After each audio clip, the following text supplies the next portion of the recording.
It's time for Reason. But politics has been changing dramatically because more and more people have disengaged themselves and turned themselves away from the federal politics because they don't feel they can do anything. If you notice media is changing dramatically. You're not following the mainstream anymore.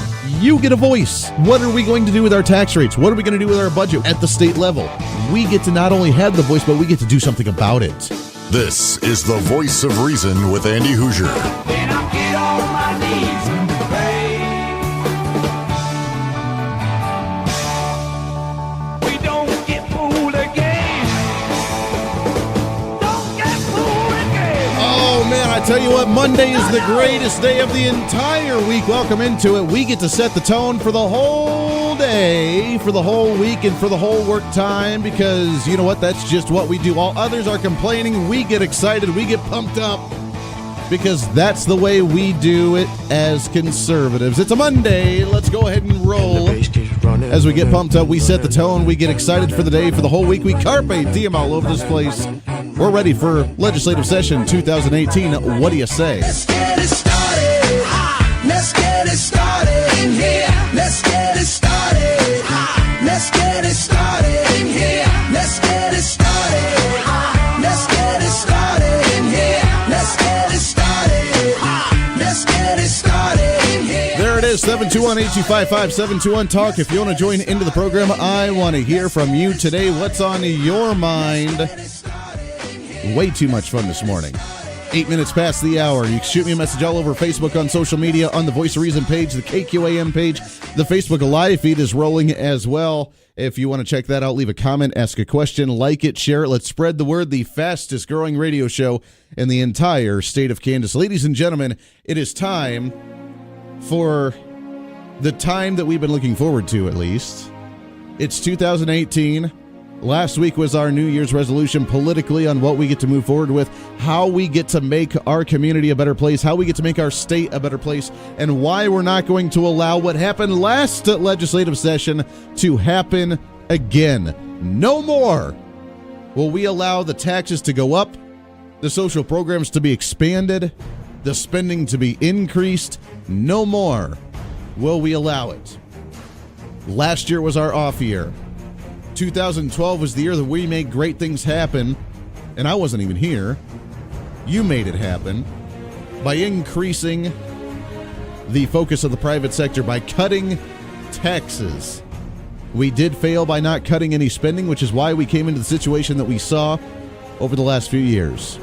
But after a 15-year unemployment rate low, after seeing 80% of job growth and business growth because of the LLC corporate tax rate, because of what we did in this state, we see children rising out of poverty. We see families rising out of poverty. We see businesses expanding, growing, and reinvesting in themselves.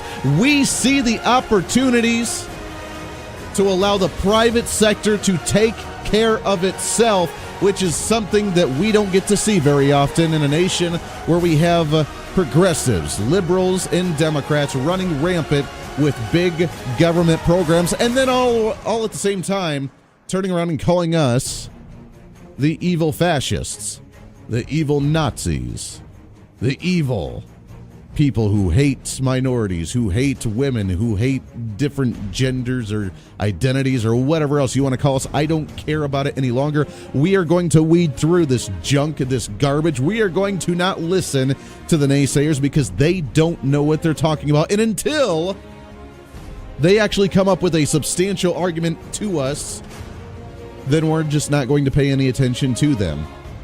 There were two editorials in the Wichita Eagle as of yesterday, which I give them credit for running both of them, one from the progressive side and one from the conservative side. And how do you think it's going to pan out?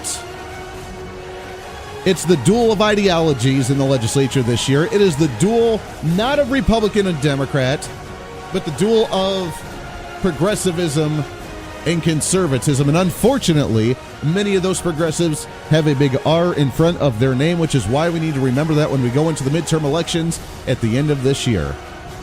But when we talk about education and finance, when we talk about Medicaid expansion, when we talk about these things, we can rattle off the numbers all day long, which I try to do every single show because it's that important. We can do that, but will they listen?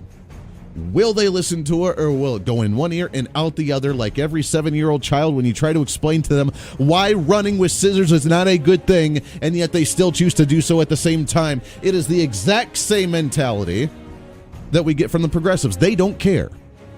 We can tell them not to run with the scissors because you may fall and harm yourself. Well, guess what? Every tax that you raise on us, every tax that you raise on our food and on our income and on our property and on whatever else you want to, just because you need to fund your programs at the state level, every time we warn you not to do it, you are running with those scissors and you will fall and you will harm yourself dangerously. Why? Because as soon as you stop seeing the private sector grow, as soon as you stop seeing industries coming to the state of Kansas, as soon as you stop seeing the growth that we need to see to continue to fund your ridiculous, absurd, socialized, un-American, unconstitutional programs, then maybe, just maybe, you'll wake up and realize that it was a really dumb idea. But you won't, because you always find a way to blame the Republicans and conservatives as you have for so long. You'll always blame us because you weren't able to go far enough. You weren't able to do more.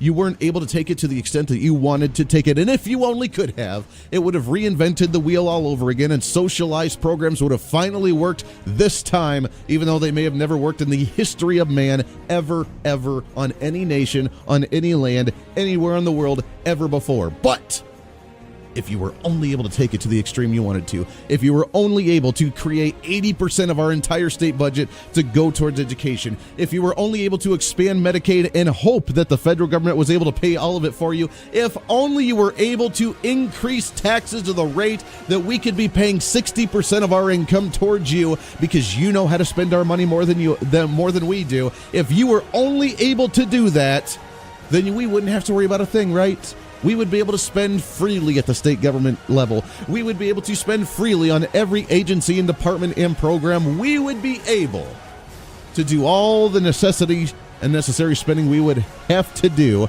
in order to make a socialized program run efficiently and effectively, right? If only we were able to do that. If we could only advocate for that at the statewide level. If only the Republicans and conservatives would get out of the way. Then what Jim Ward calls in his editorial, the common sense solutions for the state of Kansas would prevail by raising taxes, raising spending, bringing more money into the government as opposed to the private sector, and then we would be running more efficiently all across the board. That's what we're looking towards in the legislative session 2018. Is that what you're looking forward to? Or is it time for us to stop this absurd, ridiculous ideology in the state of Kansas? This is the Voice of Reason with Andy Hoosier on the Big Talker KQAM.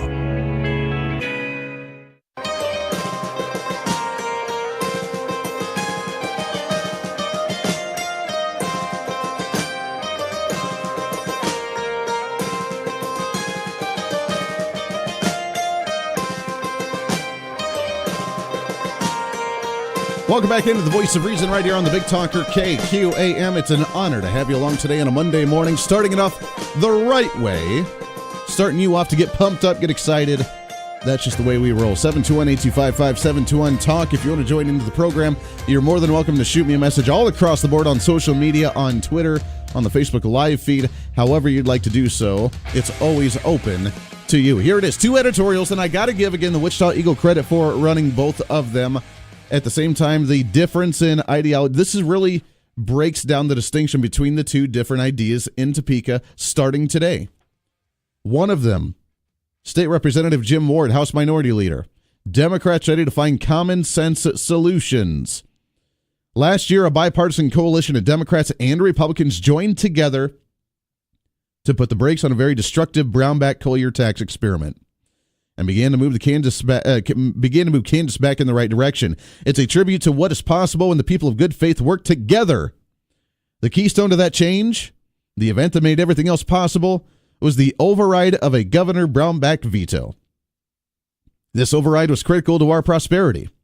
In that vote, Democrats and Republicans stood together and said enough is enough. Since the repeal, wealthy corporations are paying more of their fair share. We have seen state revenues climb that will help us push back the strangulation of essential services the tax experiment created. The vote also brought fiscal sanity back to the Kansas budget, as witnessed by their fact that the state's credit rating, downgraded 3 times under Brownback, was immediately upgraded following the veto override. First off, what did you override? Let's be specific here, shall we? What exactly did you override? You overrode a governor's veto on the largest tax increase in state history. We are now in day number 8 of our brand new tax rate. The new tax rate that's going to be here for a while, potentially going even higher at the end of this session or next. We are going to be in another budget shortfall by next year. By the 2019 session, we will be in another shortfall. Now, they are very happy with the fact that they're seeing revenues higher than what they projected. That's number one, because they didn't change the projection formula. So that way they're still anticipating the same revenue coming in from before the tax rates. Very surprising and convenient there, isn't it? Oh, yeah, look at this. It's higher than projections. We're doing really, really, really good. Now, wait a second. You didn't change the numbers. It doesn't matter. I haven't heard, at least. Maybe they did, but I have not heard anything about how they changed the formula, how they gauge the month-by-month projections. They had their formula on what they anticipate, how the economy's doing, what the tax rates are, and they haven't changed it. So they're coming in way higher than projected, but they also increased spending massively. $400 million-ish on education over the next 2 years, and close to $500 million in other spending elsewhere. And we still have issues that they did not address. So while we're talking about increased spending and increased taxes, we still have more issues that we want more money for. And the Democrats are loving it. I should say the progressives are loving it, because many Republicans are saying, hey, yeah, we love this too. This is fantastic. And then they can go back and say, well, we tried to stop it. We tried, but can you please reelect me again next year? Because I'm really going to try this time really, really, really hard in order to stop the Democrats from getting their agenda, because they're gloating. They're loving it. They feel like a McDonald's commercial right now. I'm loving it. That's what the Democrats are feeling like right now. They're excited and giddy of the fact that they got what they wanted last session. They're going in with the momentum and the energy this session. They're going into a midterm election to go after Republicans this year again, trying to change more of the seats to a more moderate Republican or even towards a Democrat. They feel they have that momentum, and right now, with Brownback still being in office, they have the quote-unquote common sense solutions. Look, Governor Brownback was in office, the economy went down. We raised taxes with the Democrats, the economy goes up. It's not necessarily, they're just seeing more revenue come in from the state, but they're claiming that. So the question I have, let's be specific. Let's not talk in generalizations here. Let's talk exactly what's going on. You're excited for raising taxes and overriding the governor's veto for the largest tax increase in state history. If that's what you gloat and you're proud about, then fine. Gloat about it. Be proud of it, but say exactly what it is. Let the people know when you write an editorial that you just if it's nice talking points for people that don't like Governor Sam Brownback, just to say, we overrode his veto. That's a great success. Bravo. Let's clap. Let's everybody be proud of the fact that we overrode a governor's veto of the least popular governor in the country, or third least popular governor in the country right now. We overrode his veto. Hooray. What was it? Doesn't matter. We did it. Because that's what he's talking about right now. Continuing. This one event that he's basing his entire editorial on that he didn't give specifics on, but they did. They did it. The tax increase, the overriding of the governor's veto, the one event opened doors for the long overdue reform. Teachers received a pay raise for the first time in 7 years. Great. Why wasn't it done earlier, where you never cut education funding? The districts try and claim that's the case, but it's not. They have $2 billion worth of operational cash reserves sitting in the bank right now that they're not even touching. Record number cash reserves in the education system, but yet we apparently cut spending somewhere and they couldn't give their raises to the teachers. Lies, but nice manipulation. So they received the first pay raise for the first time in 7 years. You increased teacher salaries by just under 3%, while you gave administrators a 6% bump. You really love the teachers, don't you? Yes. State employees raised for the first time salaries for the first time since 2008. When was the last time that you in the private sector got a pay raise, got a salary increase? When was the last time? From 2016 to 2017, the private sector, the state of Kansas ranked number 40 when it comes to salary increases, when it comes to wage increases for the state. We're number 40, meaning the private sector is not growing salary-wise. but yet we need to be concerned about the state employees. Now, I'm all for giving the state employees the wage increases. Sure, why not? But we need to make sure we're doing it in comparison to the private sector, do we not? I mean, to me, if we're going to grow the private sector, then we grow the state government in comparison with the private sector. And if the private sector is not growing, we don't grow the public sector. We don't grow it as much. We don't grow it more so. We don't grow the public sector until the private sector is doing well. And if we're number 40 on the list as a state from 2016 to 2017 for private sector growth when it comes to wages and salary increases, then I have a really hard time trying to justify the increase of public wages. And I'm not against it, but when are we going to do it in ratio to what we're doing here for businesses, for private sector jobs? We invested $293 million in new money into Kansas schools and increased funding on our state's mental health safety net. We restored the children's credit and home mortgage deduction. We created stronger oversight to what has become a troubled foster care system and kept firearms out of hospitals. Yes, because, we had all those different shootouts at high noon in the middle of the hallways at the hospitals, and we had all the crazy people in the mental hospitals that wanted to grab guns and try and go on shooting sprees. That was happening a lot, so that was a great success for keeping people safe. Well done. These are real measurable achievements, according to Jim Ward. They impact our daily lives. I would say they impact them negatively, but they did impact them for sure. This is another yet incredible opportunity for our state. House Democrats are ready to partner with anyone willing to join in for forging common sense solutions to the challenges facing our state. We reject our too frequent position of those who insist that it's either their way or the highway. These are holding our state back. Is that not what Democrats are doing right now?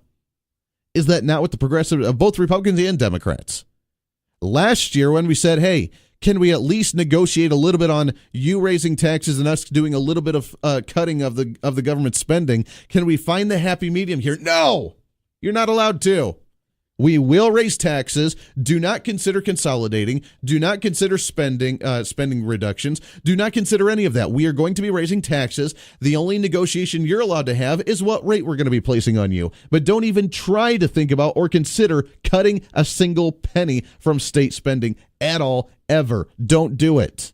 Is that negotiation?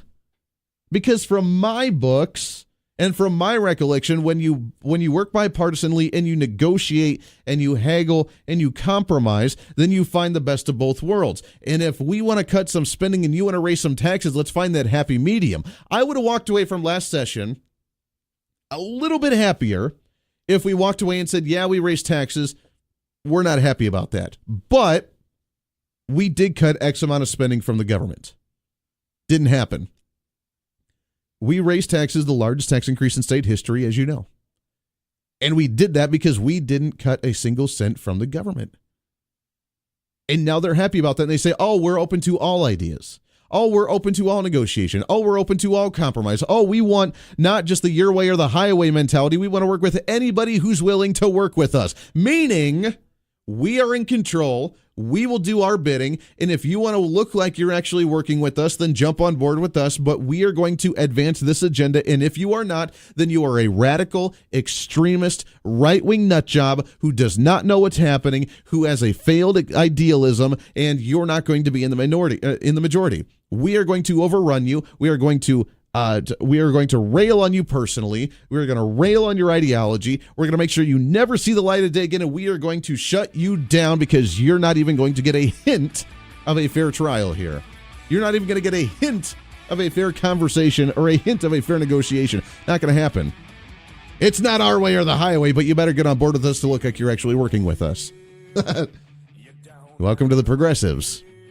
Lots more coming up. Your thoughts and calls on this as well. It is an interesting start to the 2018 session with the editorials coming in right before the session's kickoff, and this is the common sense, quote-unquote, solutions that we have in mind for our state.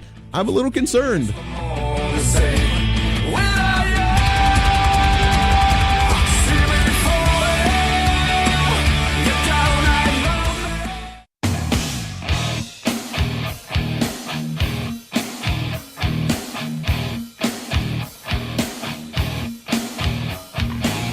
Weeding through the fake news on a daily basis. I hope now you boys see that this is totally serial. The Voice of Reason with Andy Hoosier. I do, by the way, have, if you want to stay tuned before the end of the segment, I do have a pair of the last pair that I have of the Chris Ann Hall Prospering Liberty Tour. You can get your tickets at WichitaTix.com, at WichitaTix.com. $11.95, not bad at all. The event's tomorrow, and you're not going to want to miss it. If you want to talk about the Constitution, when we talk about the funding, the education, the finance of our state government, we have a lot to get to with the mentality of what the role of this state government's supposed to be. We're supposed to have the understanding of what the state government's supposed to do, the role of the government compared to the role of the federal government. So when we talk about this is the way for us to actually get a little more enlightened and educated on the role of it and the intent of the Constitution because of the intent and purpose of government. And it's not supposed to be the massive spending, massive social programs, massive government programs, and just expand them while we just say, heck with the private sector, let's just increase taxes on you. So last pair of tickets, we'll give that away before the end of the segment. Stay tuned in for that in just a little bit. Until then, I want to hear from you. 721-825-5721. Talk. Let's go right to the phones here, shall we? Good morning. What's your name? Hey, good morning, sir. It's Drew. Drew, how are you? Amazing. Good. Hey, a couple points I wanted to bring up from right where you were at the very end of last half hour. One of the first things is you'd mentioned that the Democrat side of the aisle had dug in and had said, don't bring us anything that's got any cuts or anything else. We need to be completely clear on this. The House Freedom Caucus took the head of the Senate, took the head of the House, to both speakers, took them budget plans. Yes. That cut, that fulfilled spending as required, and it did not raise taxes. And both the Speaker of the House and the Speaker of the Senate said, no, we're not putting them on the floor. Don't bring us any budget that does not have a tax increase. So it's not just the highly odious Jim Ward-led coalition. No, we got some cleaning to do in our own house, and it starts at the top. It really does, and that's why I mentioned, it's hard not to say Republican versus Democrat because that's not what we're having and the issue that we're having here in Kansas. It is more of the progressive mindset and conservative mindset, and many Republicans with the R in front of their name do believe in a lot of the progressive ideology when we had to have, in order to have a governor's veto override, three-fourths of both chambers to be voting in favor of the override, which means we needed massive number of Republicans in order to vote for that, and they did to support not like you mentioned, one of the other bills that was, here's a way that we can spend and we can fund and we can do so without raising a single cent in taxes and additional taxes, but we can actually do it properly without having to raise taxes on anybody. They said, no, we're not going to do that. We're going to raise taxes. We're not going to cut any funding. We're not going to cut any spending. All we have to do is raise taxes, repeal the Brownback policies, because that's what the quote-unquote people want, and therefore that's what we have to do to make us look really, really good. And now the state's really going to get on track because you have higher tax rates. The truth is going to take a beating. The truth is going to take a beating this upcoming year. But we're going to start with pouring gasoline on that going on as we go into this session, as Jim Ward's editorial has already shown us. But part of that is not only mischaracterizing what happened with what Brownback proposed, who it was who did not pass that through. It wasn't Brownback who abandoned it. It was the legislature who never approached it even. Sure. And then, moreover, what do things mean? We've been told for years that politics is the art of compromise, and it's not. Politics is the art of making your case, stating your position. Where do you stand? You make it so eloquently, you draw others to you. It is not what the Democrats, what Jim Ward just laid out in his editorial. We're going to go ahead and look for alternatives, and if you want, you can compromise your beliefs and join us. That's not what politics is. It's not about compromising your beliefs. And if we have people in Topeka who want to do like they did last year, and that means also people in the county and in the cities that want to compromise. Well, we need to be having some discussions with them about really what do they believe? Because did they sell us a bill of goods at election time?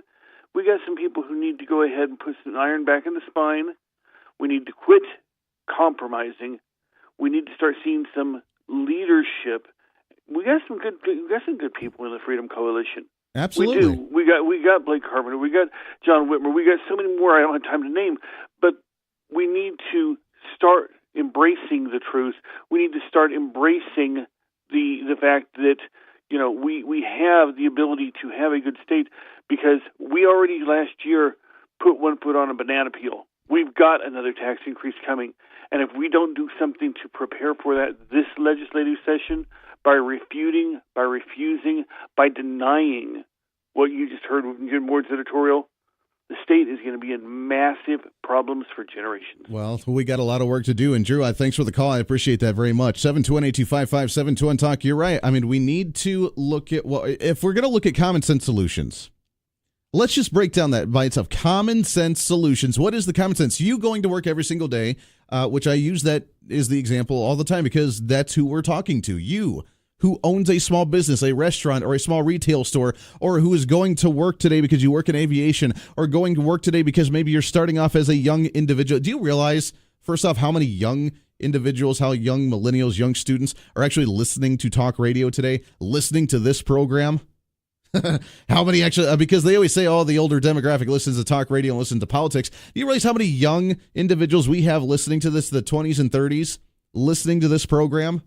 And you're trying to start off your day. You're trying to start off your career, figuring out what you're going to do, wrapping up your college stuff, wrapping up your education, starting a family, working on the farm, working with your family's restaurant, working with your family's business, working on things. You're doing that. Common sense solutions is a nice, pretty little layman term of, it sounds really pretty and nice. What does that actually mean? What does it mean to have a common sense solution? Common sense solution means whatever it is to benefit you. And here's what I'm going to try and do.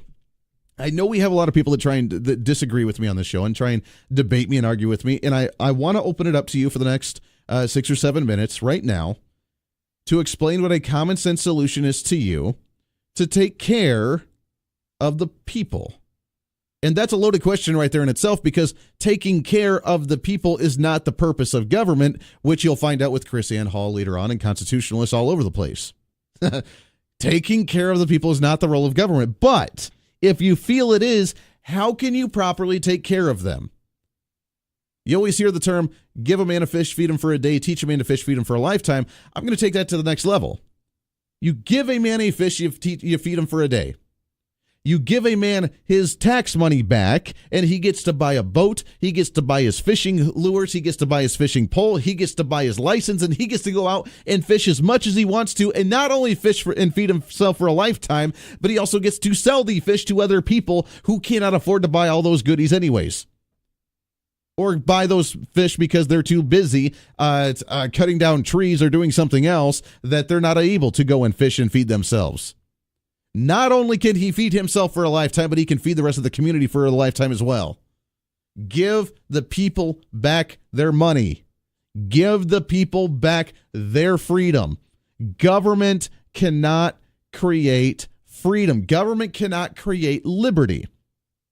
The only way that you can feel like you have more liberty or freedom with the government is through a protected class. And that's not going to help anybody, because then everybody needs to be in a protected class, and then you're no longer an individual, but then you're in part of the group. And as long as the group says so, then you just need to keep your damn mouth shut and just go along with the group, right? That's not the way how I think that we should feel as a society. That's not how we should live as a community. We are not a group or an individual. You, regardless of your race, regardless of your sexual orientation, regardless of your gender identification, regardless of your work status, regardless of whether you're a student or someone who's been experienced and has worked in the industry for 40 plus years, regardless of that, you are an individual. And that's what I want to look at. You are an individual. What are your needs? And not can how the government provide them for you, but how can government get out of the way so you can obtain them yourself if you choose to do so. It's about the equal opportunity, where if you need something, you better have access to be able to get it. Not the government providing it for you and handing it to you on a platter and saying, oh, here you go. Oh, there's no strings tied to this now. It's just going to be your nice little place, and you can eat off as much as you want. Oh, all we ask for is a little bit of your money in return. That's not how we live as society. It's for us to say, this is what I need to get out of my way so I can have a straight path in order to obtain it. And if you try to obstruct it, then you're doing more harm than you are good. Raising my taxes so I can't afford health care does not mean that I go to a government program to get health care. That means that we need to fight for you to give me back my tax money so I can afford health care. That means that I go back to the private sector and I figure out why my health care is so expensive and I fix that. AKA repealing Obamacare. AKA starting maybe an insurance company. AKA maybe starting to create competition in a market, or starting a doctor's office, or doing whatever I have to do in order to lower those premiums, lower the deductibles, finding cheaper ways to process things, finding new ways to manufacture certain pills or pharmaceuticals. That's what we can do. If you're passionate about it, be part of the system in order to change it. Don't walk away from it and demand something else from the rest of us. There's a big difference in how you operate there. Give us our money back. Do not feed us that fish for the lifetime, because we become dependent. We become that animal that's now been domesticated, sitting in a zoo waiting for our next food, our next round of dinner. That's not what we're about. Give us our money back so we can go out and pursue it ourselves. I was watching last night on Netflix. And you may remember the first one before. What is it? The Planet. It's about the animals and it's really cool with the high definition, and it's all about the animals all over the world in different areas and different animals and different plants. And it's really cool and fascinating and very educational. Planet Earth. That's what it's called. Planet Earth. And I was thinking about this, and life for every type of species on the planet. All their purpose in life is, all they ever do is find ways to reproduce and have children and protect those children or their offspring, to find food and fight off predators, while be the predator to another animal. That is the circle. That's all it is. No matter what, whether you're looking at a fish, whether you're looking at a mouse, whether you're looking at a lion or a cat or a penguin, or it doesn't matter. That is the purpose of the animals. To reproduce, to find food so they don't starve to death, to fight off the predators who are trying to eat them while they become the predator and eat something else. That's life. And for the same people that believe that we are part of that animal kingdom, that's what we do. Now, we're not off trying to kill others' offspring and eat them. What we are trying to do, however, though, is succeed by finding opportunities to grow, to flourish. We're not going to be strangled by government taxation. We're not going to be strangled by government regulation, because that is our predator.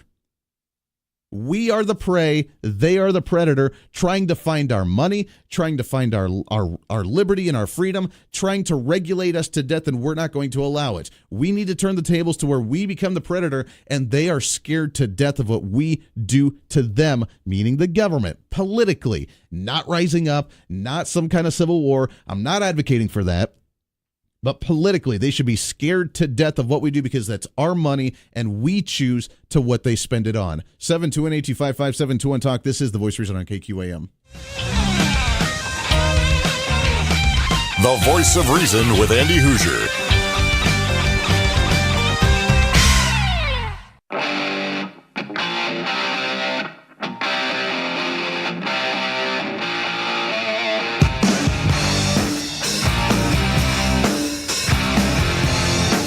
All right, so I'm a dork, and I totally forgot to give away the tickets at the end of that segment because I was so passionately driven by my monologue. So we'll give those away in just a couple of minutes. We're going into the top of the hour. Stay tuned in. You're not going to want to miss your chance to go to Chris Ann Hall's Prospering Liberty Tour tomorrow night. It's going to be a great time. More information on that in just a minute. But as usual on a Monday, this portion of the Voice of Reason brought to you by the AARP, whether it's the Fraud Watch Network, whether it's the Retirement Calculator, whether it's preparing yourself for what's to come, or just getting involved in the community, the AARP's got your back. Check them out, aarp.org/KS for the state of Kansas. Mary's on the line with us. Mary, Happy New Year. I can't believe it's 2018 already. Thank you, Andy. Happy New Year to you. I know, it's exciting. It's the start of a fresh year. Oh, it's crazy. It goes by way too fast. Last year, I have to say, was the fastest year I have ever seen in my entire life, and I'm worried about what this year's going to look like, too. I know. It seems like it keeps getting faster and faster. Oh, that it does. Well, you guys are moving quickly as well as the new year started off. The events that you have community-wise that you're always involved with, whether it's the movies for grown-ups, which another one's coming up here very quickly on the January 11th next week, or later this week, whenever the 11th is, we have the coffee. I mean, you guys are really involved with the community, ways for people to get out, ask questions, and just have a good time. That's right. We're excited about the free movie screening we're having this week. It's, like you said, January the 11th. It'll be at 7 o'clock at the Warren Theater West. And this one is Only the Brave. I don't know if you've heard about it, but it's a movie about firefighters and the hotshot firefighters specifically from, they were called the Granite Mountain Hotshots from Arizona. And it stars Jeff Bridges, Josh Brolin, Miles Teller, Jennifer Connelly, and several others. So if people want to get registered for that, they can visit aarp.org/KS and sign up. It's a free movie, but we do ask that you register. You got to register. That has been on the bucket list to watch because it looks like a lot of fun. And I'm a big fan of that cast, especially in the firefighters and that whole theme. So that's going to be a lot of fun. And already, as you mentioned, it's the year's going by quickly. The 11th is already Thursday this week. So yes, right. Get registered to be able to go see that. When is there a deadline on when you can register for that? Well, it just depends on how quickly it fills up. When it's at capacity, then they won't let you register anymore. But I have to say, we've never had a full house, so if people didn't get registered and they still want to show up and take their chance to see if they can get in, they're welcome to do that as well. Very good. Very good. That's coming up again this Thursday, the 11th. Get registered and go see The Brave. Going to be a fun movie. Also, next Tuesday, you do this, once a week or once a month, but you do the Coffee and Atwater. That's going to be coming up next Tuesday, the 16th, and that's a great way just to ask any general questions, get involved however you want to with the AARP. That's right. We're excited about another year of it's actually the third Tuesday of every month at Atwater Resource Center. We have Coffee Time Tuesdays, we call them, from 9 to 10, and that's an opportunity for anybody to stop in, say hi, get a free cup of coffee and a pastry or a roll, and just talk about things they'd like to see AARP do in the community, or give us feedback about what we are doing, or just, talk to us in general about what's going on. So everybody is welcome to that. And then later that afternoon on January 16th, the morning will be the coffee, and the afternoon we're going to have something, Andy, you may be interested in. It's called Sticking to Your New Year's Resolutions. Aha, I love it. I love it. So it's mainly just a conversation with people about, what are your resolutions? What are ways you can make sure that you stick to them, or at least you sort of be true to them, for as long as you can during the year. So just a conversation about that, and that's from 2 to 3 o'clock at the Atwater Center. So everybody is invited to that as well. Very good. Well, we talk about the engagement and the activism, and 2018 is going to be a big year for a lot of big stuff. So if you want to get involved, now's the time to do it, because I know you guys have a lot of excitement and events on your plate for 2018, which we actually we do need to try and get back to. I don't know if it's still a fad. Maybe it's kind of faded away, but that Pokemon Go, I know you did that in the park for a while, a couple of times last year. Is that something that you're potentially going to be looking at again? It is. Our grandparent park is there in Wichita, and we love to have activities there. So I will put in a word, Andy, for that to see if we can do one of those again. I heard that was a really big thing, was the Pokemon Go, so that might be a lot of fun. Mary, it's always great to talk to you. Have a great week. We love what you guys are doing, and hopefully people can show up and watch some good movies and have a great time. Yep, that'd be great. They're welcome to visit us and visit our website, our Facebook page, and give us a call anytime. We're at 1-866-448-3619. Very good. Well, Happy New Year to you, Mary. We'll talk again real soon. Thanks, Andy. Happy New Year to you, too. Very good. Appreciate that. That's Mary Trisk with the AARP. Visit them, aarp.org, right there, and you can get some information. All right, I do got to do this before we wrap up hour number 2. Hour number 3, we have Dr. Gerard Lameiro coming on the show, author of the book Great News for America. He hasn't joined us in a while. It's time for him to kick off 2018 with us as well on his predictions with midterm elections next year. I know he's writing a new book on that. What's it going to look like? I'm really excited to chat with him in just a few minutes. But it's time. Prospering Liberty Tour. Chris Ann Hall is going to be in town tomorrow. It's at Century 2 at the Convention Hall. I had the last 2 pair of tickets that I am able to give away.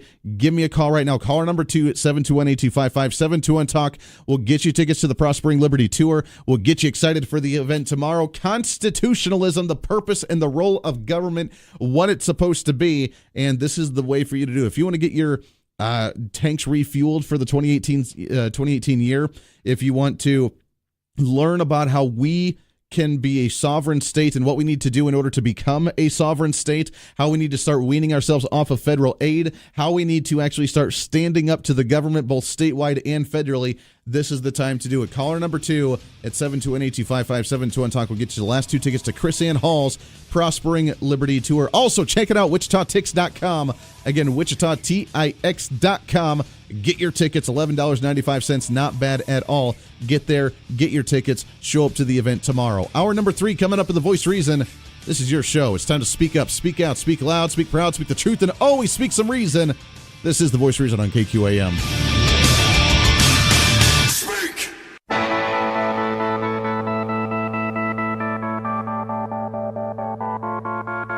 It's time for Reason. But politics has been changing dramatically because more and more people have disengaged themselves and turned themselves away from the federal politics because they don't feel they can do anything. If you notice media is changing dramatically. You're not following the mainstream anymore.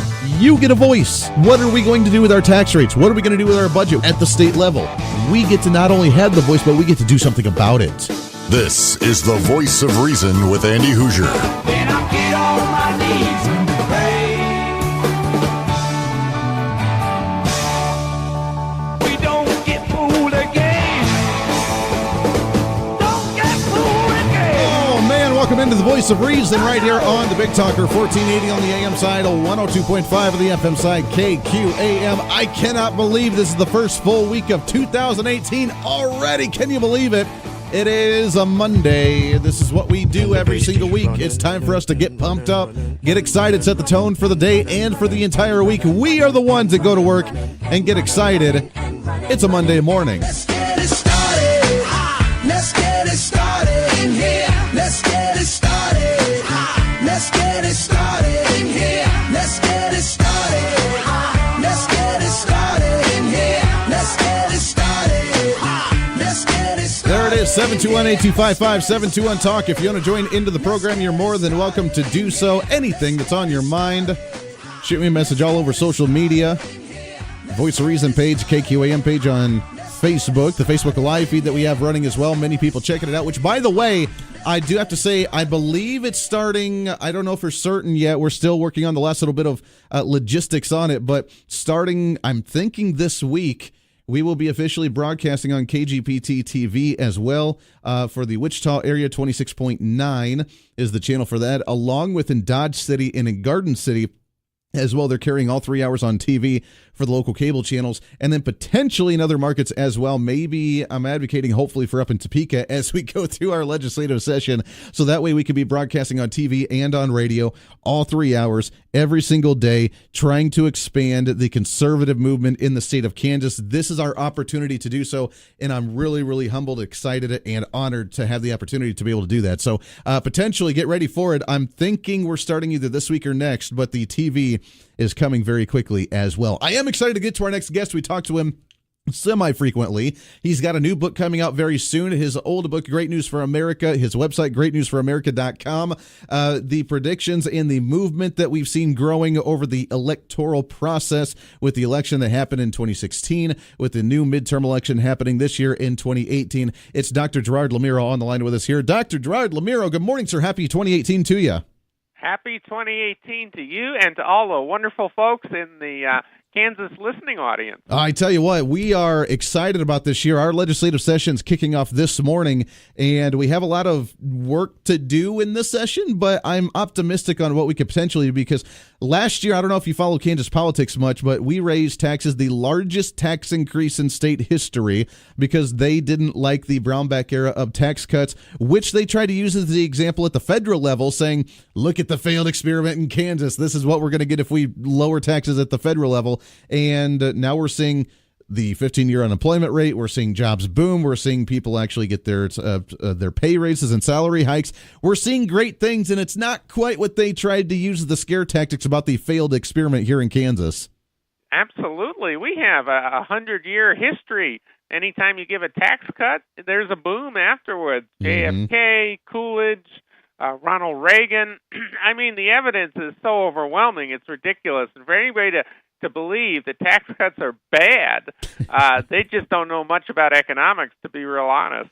That's very true. They really don't. They have their own political agenda they want to drive home, and they'll use whatever scare campaign tactic that they can in order to make that happen. I wanted to bring you on to kick off the 2018 year because last year we had some great momentum. As you know, as I've talked to you really since the beginning of the primary session 2 years ago now, I was not a fan of Donald Trump at the beginning. I was a supporter of him in the general election once Ted Cruz dropped out. I have thoroughly enjoyed what President Donald Trump has done for the first year of his reign. I would have liked to have seen more, but thanks to Congress, we didn't see that. What does 2018 pan out to look like for this year with the midterm elections coming up?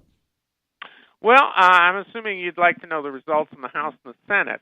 The Senate, there are 25 or so Democrats up to defend their seats, of which 2 of them are independents technically, but they vote with the Democrats. Mm-hmm. There are 10 of those that are in states that are heavily pro-Trump. 10% or more. Trump carried those states. It's looking like it's going to be a very much a conservative wave. We're going to have more conservatives running.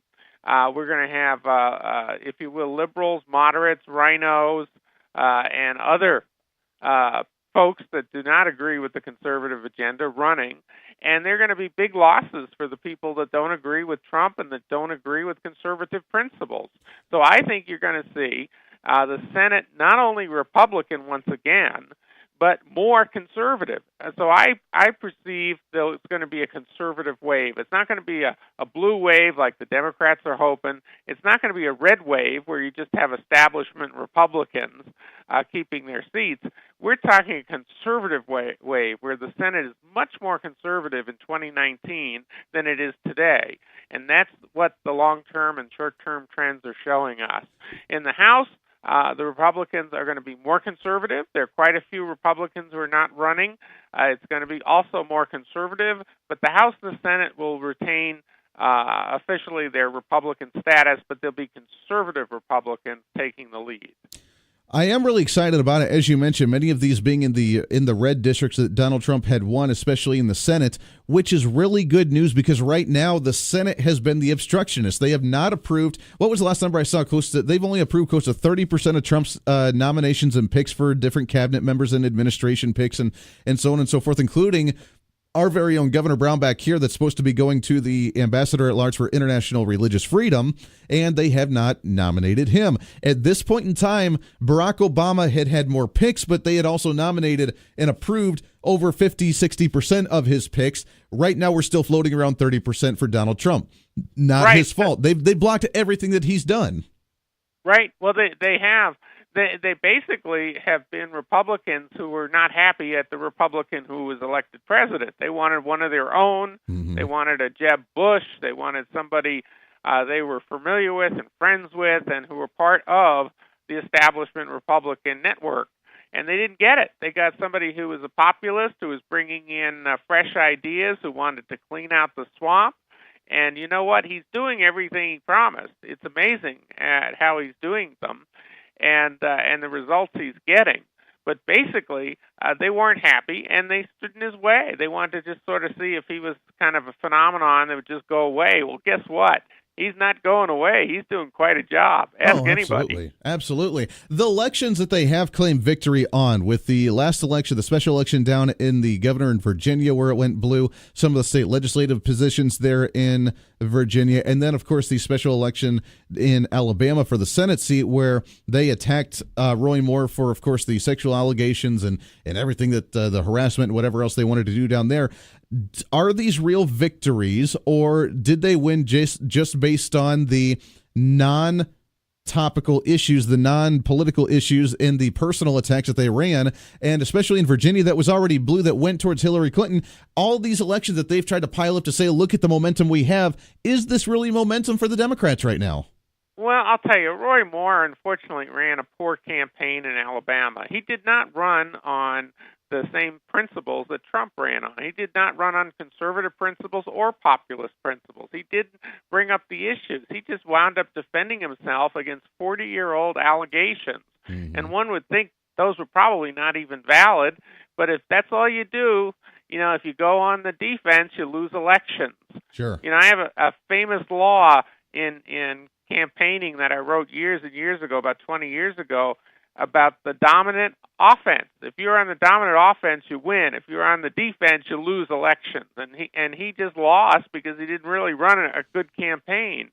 And he was in a red state. And by the way, the next time they have a Senate campaign in Alabama, you can bet it'll be won by a conservative. So that's a fluke. Sure. Virginia's a little different. Virginia, they have that situation where they allowed 60 felons to vote, and that made a big difference in that election. And stuff. So I would say Virginia is kind of a bluish state. You don't expect to win every last election when you're conservative. The coastal folks, there are several states like New York, California, several cities like New York, San Francisco, Los Angeles that, they are so tilted toward the blue that they almost always go blue. But that doesn't mean there's any kind of trend going on. If you look at most counties across the United States, there's about 3,000 counties. It is a blue United States. Sure. I'm sorry. It is a red United States. Oh, yeah, it's red all across just the on board. the coast. It's, just basically the coast, a couple of coastal counties. Mm-hmm. It's the pockets here and there. Mitch McConnell came out, a few months ago, and had mentioned that it was a very successful year for Congress and for the government because they, number one, approved a Supreme Court justice, and number two, they passed a tax reform. Two things in an entire 365-day year, a very successful year. We did not get to repeal Obamacare, even though we tried it and we failed. We got to dismantle a little bit with the tax reform, but that was about it. We didn't build the wall. We didn't get the immigration reform. We didn't get a lot of things. The momentum in 2018, what do you think President Trump can get done this year? Can we look at getting those locked in and sealed up and done, or is it too tight of a narrowness of a majority in the Senate that we have to wait until after the midterms? Well, let me tell you, there are a couple of possibilities. One is that the Trump agenda is going to get passed pretty much across the board. The other is that they're going to keep dragging their feet like they did in 2017. If they drag their feet, the losses are going to be greater. The American people are fed up with Congress. They're fed up with sending people back to Washington. They act somewhat conservative when they run, and they turn out voting ridiculously on the left, like they were Democrat lights. The American people are sick of that, and Congress is going to determine its own future. If it goes along with the American people, the Trump agenda, conservative principles, they're going to not do quite as bad. But I'll tell you what, if they stymie Trump much longer, they're going to have much more significant losses. So they're going to determine their future. I personally think that they're getting on board. I think they're realizing Trump is for real, the American people are for real, and hey, you know what? The American people are really conservative after all.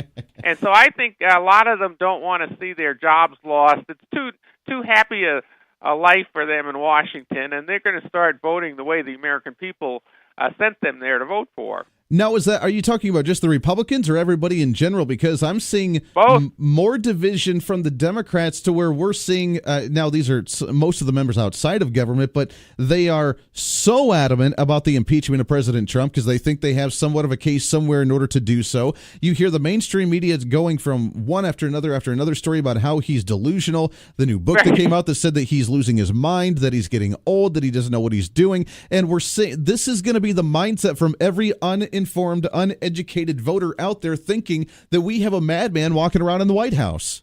That's absurd. I wrote an article several weeks ago about there's no way they're going to impeach Trump. There's no reason to. Mm-hmm. the latest thing, the Russian collusion story, they got nowhere with that. There's no traction. There's no data. That's a lot of baloney. If there's any collusion with the Russians, apparently it was the Hillary campaign hiring Chris Steele and some of those other people, that dug up that Trump dossier or wrote it. And by the way, there are all sorts of investigations now going against the Hillary campaign, and they have yet to see their day in court, but I think they will, which I've been predicting for a long time, that Hillary would face her day in court. But more interesting is now the Democrats have given up on Russian collusion. That's kind of a foregone conclusion. That's baloney. And now it's like he's not fit for office. Mm-hmm. He's not. He's too good. He's too successful. He's It's not going to go anywhere. It's not going to go anywhere, especially since they're not going to control the House or the Senate, and since the House and the Senate are becoming more and more conservative with each election, they're becoming more and more conservative. It turns out that they're delusional. And the Democrat Party is looking at really moving itself into the wilderness because an awful lot of, believe it or not, Democrats are actually switching. I have this little term about Democrats are swallowing the red pill. That's from the Matrix movie. Sure. If you want to know the truth, you swallow the red pill. And a lot of them, believe it or not, and it surprised me in 2017 to see the data, that Democrats are actually turning conservative because they don't agree with their own party. They think their own party is off the rails, that they're just too radical and leftist, and that they can't even support their own party. So the Democrat Party is in the wilderness politically, and they're continuing to dig themselves a deeper and deeper hole, and they're less and less believed by the American people. Well, like you mentioned, I mean, they become too marginalized. They care more about the protected classes and the LGBTQ community, or they care more about certain organizations they love to dismiss, categorize, and use that groupthink mentality that does them no good, because pretty soon the groups that they try to defend are starting to turn on each other. We got just a couple minutes left. We're talking with Dr. Gerard Lameiro, author of the book Great News for America, website greatnewsforamerica.com. But just in the next minute or so, talk about your new book that's coming out in a few weeks, because we have the midterm elections at the end of this year, and just like any election year, you have your finger on the pulse of what's going to happen with it. Right. Well, I have a new book coming out. It's in a few weeks. They never come out soon enough for me. But anyway, it's coming out in a few weeks. It's called More Great News for America, and it's all about more great news for America. I love it. One thing that I think a lot of people are going to like is I got asked the question, why were the polls so wrong in 2016, and why were my models so accurate? Why was I able to predict the results so closely? Because my Electoral College prediction was almost exactly right. Sure.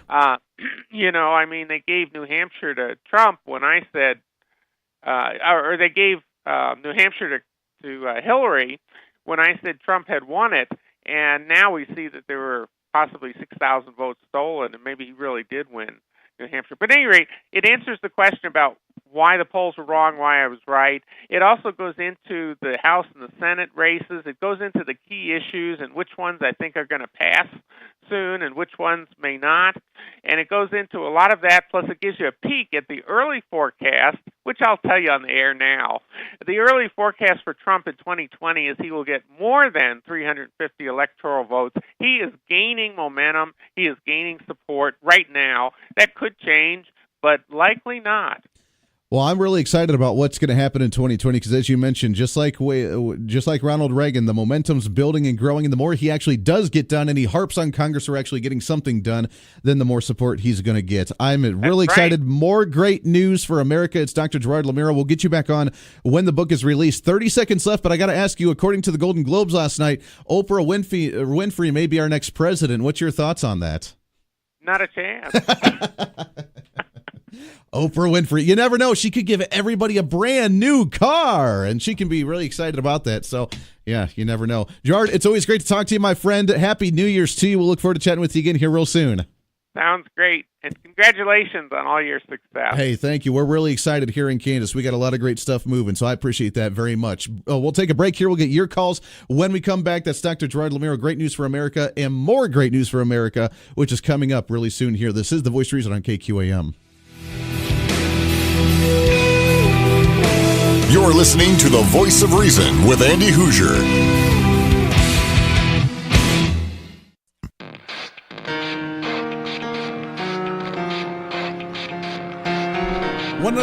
Went a little long. If I could talk in that last segment, thanks again to Dr. Gerard Lameiro swinging by, chatting with us. His new book, More Great News for America, that's going to be out in a few weeks, and we'll get him back on to talk about that when it's officially released. Bottom of the hour news coming up. When we come back, it's open lines to you. Anything you want to talk about, now's the time to do it. This is the Voice of Reason here on KQAM. It starts with one thing, I don't know why. It doesn't even matter how hard you try. Keep that in mind. I designed this rhyme to explain in due time. All I know, time is a valuable thing. Watch it fly by.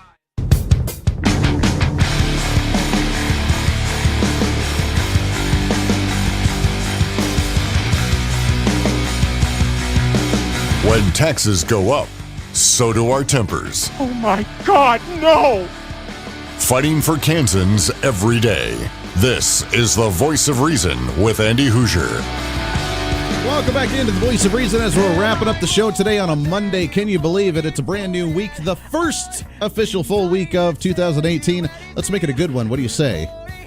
What do you say that we actually take advantage of the opportunity rather than complain about it, as I know many have done already this morning? 8:36 is the time, and I want to hear from you. 721-8255, 721-TALK. Anything that you want to talk about, it's open lines to you. I know that, for example, like Scott, I know you called in earlier this in the show, kind of off topic at the time, but now if you want to comment, you're more than welcome to do so. Anything that's bothering you, troubling you, now's the time to do it. I haven't really done this yet today, and I didn't know if I necessarily wanted to, but the Golden Globes last night, if you did watch them, I'm sorry. If you did not watch them, then welcome to the rest of the club, because I did not pay attention to it in any way, shape, or form, really, except for hearing about, could you just imagine the celebrities, all the celebrity left-wing Hollywood elites trying to tell us how to save the world and what they're going to do to take care of us, and a nice little montage of what happened last night.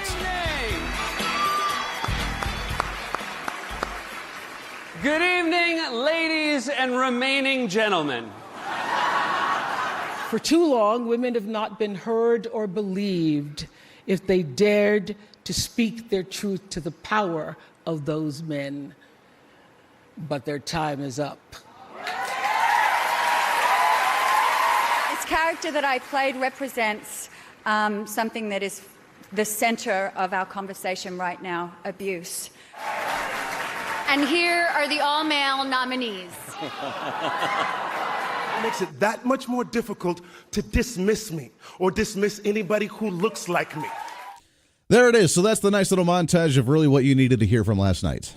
All political, all about the sexual harassment, because it's not harassment anymore. Remember, we have elitized it. It is harassment. And I have to say, I'm a little bummed. The comment that you heard in there, and now the all-male lineup, or the all-male awards, or the all-male contendants, that was Natalie Portman. I'm really sad because she's kind of my Hollywood crush. She's kind of my, everybody's got their own Hollywood icon, their Hollywood crush that they like, and Natalie Portman's always been mine, but now that you mention politics, it's gone. It's gone. Now, who do I look up to in Hollywood to actually be, you know, the Hollywood crush? Everybody's got it. Don't try and blame me for being weird for having a Hollywood crush. Everybody's got theirs. Come on, women. You know that you back in the day, what was it? Sam Elliott and some of these other guys. Now it's my wife's, I think, is like Chris Hemsworth and some of the big macho, pretty looking built dudes. And everybody's got their Hollywood crush. And I have a really hard time now supporting my Hollywood crush. That's now for the all male. What are we supposed to do? Are we supposed to go out of our way and say, yeah, you know what? You were probably the best, but you don't deserve it because... Now that we're going for the, you know, the hashtag Me Too kind of deal, it's now the empowerment. So it's the affirmative action thing. Who cares that you're actually good or not good, but now you just deserve it because of who you are identity wise and what your gender is. So therefore, all of a sudden you deserve what you get there. So everybody gets it. So that way we make sure that everybody has their fair shake. I don't understand that mentality, but that was the Golden Globes last night. We're fighting back. We're having our voices again. We're doing our thing. And oh, by the way, we hate Donald Trump too. I don't know if you heard Seth Meyers, the host of it last night, but I made the comment years ago about Donald Trump. I hope you don't get it. And that encouraged him to run for it. So Oprah Winfrey, I hope you don't run for president. Good luck with that. And now everybody gets a free new car. Look under your seats, everybody, as you're sitting at home watching my State of the Union address. A free brand new car. Can you just imagine? Did you watch it? Did you care to watch it? I want to hear from you. 721-825-572 Talk. Let's go to the phone, shall we? Good morning. What's your name? This is Nick. Nick, what's going on, my friend? Hey, how are you, sir? Oh, we're just living the dream every day. It's a Monday. It's the best day of the week. Hallelujah. Hey, I was going to say we should just forget about those whining distractions and get back to reality of that in Kansas land. Well, that is very true. The Golden Globes, as entertaining as it was to not watch, that was about the most monologue that I had on that. So they hate America, they hate white people, they hate women, or they hate men, and there you go. Now I don't even know who won the awards, and I don't really care. Right. Fair enough. Hey, I did want to ask you about the corrections officers. Yes. Because I know last session, that was kind of one of my things. I was like, we don't like to spend money, and we're looking at, cuts and 18% numbers and things like this, and sure. And with all the other compounding issues going on, I still think that this is something that needs to be talked about and at least explored and discussed.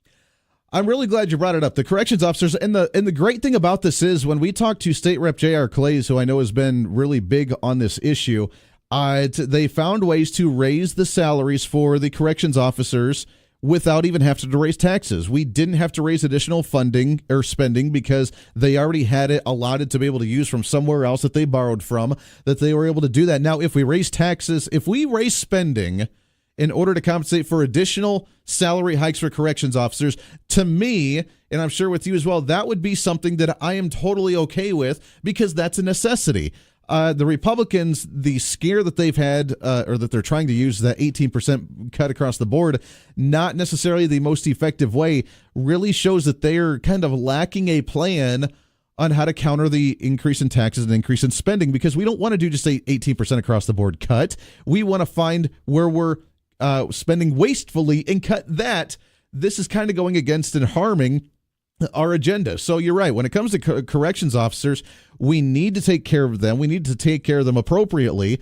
I don't know if you remember or not, I went up and I traveled and toured through the Hutchinson Corrections Facility, and there are things that we need to do to take care of these individuals who work day in and day out to keep us safe from the individuals that are not able to abide by the rule of law in society. So we need to take care of these individuals. If it is raising spending, then we need to find ways to do so and find the fat elsewhere. If we can do it without raising spending, then all the power to them for being able to do that. Right.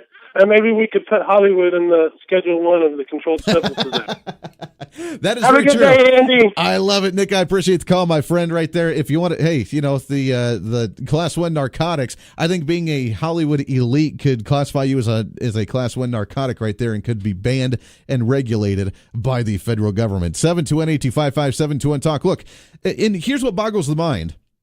Last year during the session when we did the largest tax increase in state history, and we raised spending dramatically, the $1.2 billion taxes only paid off the old debt we had. We were running, and we had our debt. We had about 1.2, I don't know, it floated around between 800 million and 1.2 billion, depending on what day the media decided to call it. And we wanted to pay that off. So we raised our taxes to pay that off, which means that we were back to square one. We were back to flat, zero, back to a balanced budget, supposedly somewhat. Then they turned around and they increased our spending close to $600 million. $400 million for additional spending in all different departments and agencies, and then another $300 to $400 million for education alone. $600 to $700 million in additional spending. And if we're going to do that additional spending, the question I had at the time was, why did we not just do everything that needed an increase? The salaries for employees, the salaries for corrections facility officers, the salaries for everything. Increase spending for this department, that agency, that department. If you're going to do it, then go big or go home. Don't just do it a little bit and then come back again next year and do it. You're kind of milking the system here, and you're kind of punishing us in small increments. It's kind of like watching the movie Saw, where they get tortured little by little by little until they actually make the decision to either die or actually chop off the arm or the ailment in order to walk away from it. That's what the state government has done to us. They're not just saying, all right, we're going to increase our spending by $1 billion. We're going to do the largest tax increase that we can to pay off our old debt and for the new debt that we're going to accrue. We're going to do a massive tax increase, massive spending. We're going to create this whole new. They could have done that. They could have done that last year. They had the power, they had the momentum, and they had the voice in order to do so. They had the ability. They were already telling the Freedom Caucus and the Tea Partiers not to talk about budget cuts in any way, shape, or form. They had the power and the momentum. All they had to do was put it on the floor, and it would have been voted on. The way leadership talked to it last year, they said, we want to get something done. We're already in a special session. We're already extending, and we're wasting a lot of money. Get it done. And they could have rammed through so much, but they didn't. They still did the largest tax increase in state history. They still increased our spending by $700 million-ish. And then they're going to turn around this year and say, now we need to expand Medicaid. That could potentially be $1 billion to $2 billion in more funding. We need to do more education funding. That's anywhere from $600 million to $1.5 billion. We have to take care of corrections officers, which we need to raise more money for there. We need to increase agencies here. We need more highway projects because apparently our highways are crumbling and we've been borrowing money from there. We need to sink more money into our pension plans because we've been borrowing from our pension plans.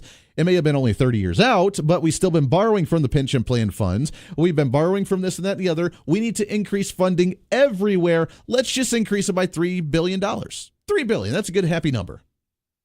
They could have done that, and they could have rammed it through our throats. They didn't. So now they're going to go into this session and try and finish what they started last session, which was $1.2 billion in tax increases last year. Now we could do another $2 billion this year or next year over the next 2 years, and they're trying to bleed it slowly. They're punishing us towards the onset torture, like in the movie Saw, the onset of torture every single day or every single year in order for us to be punished over and over and over and over again.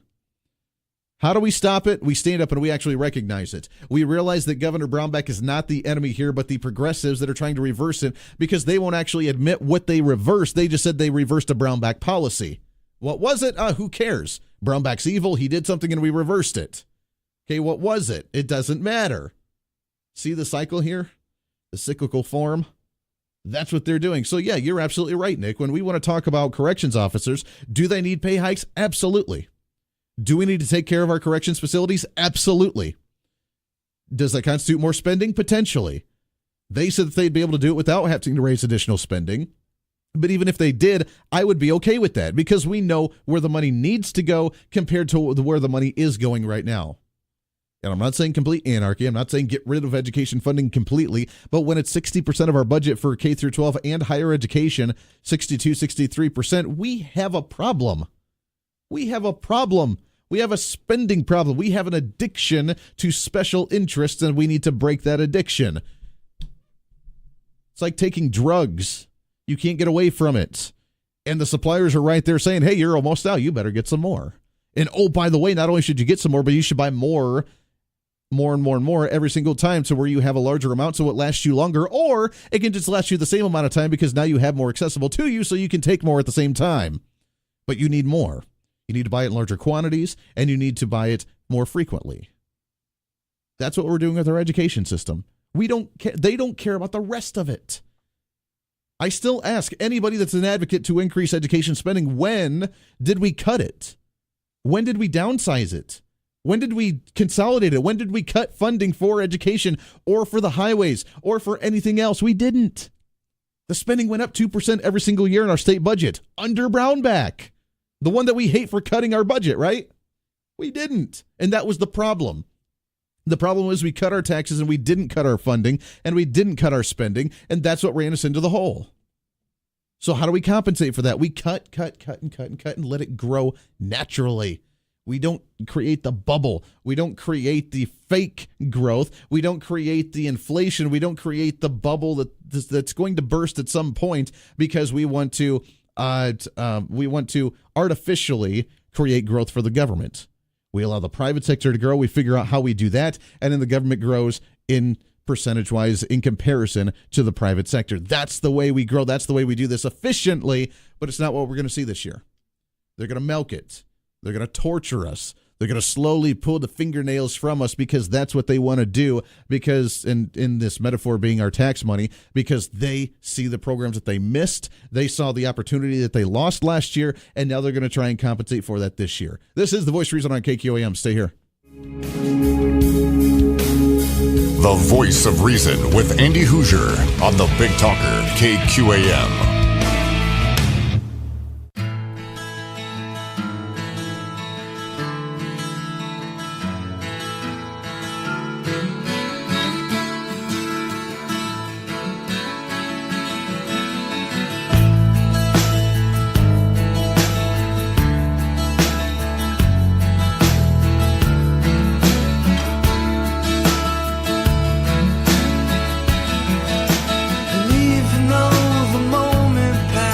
Welcome back into the Voice of Reason, wrapping up the show today.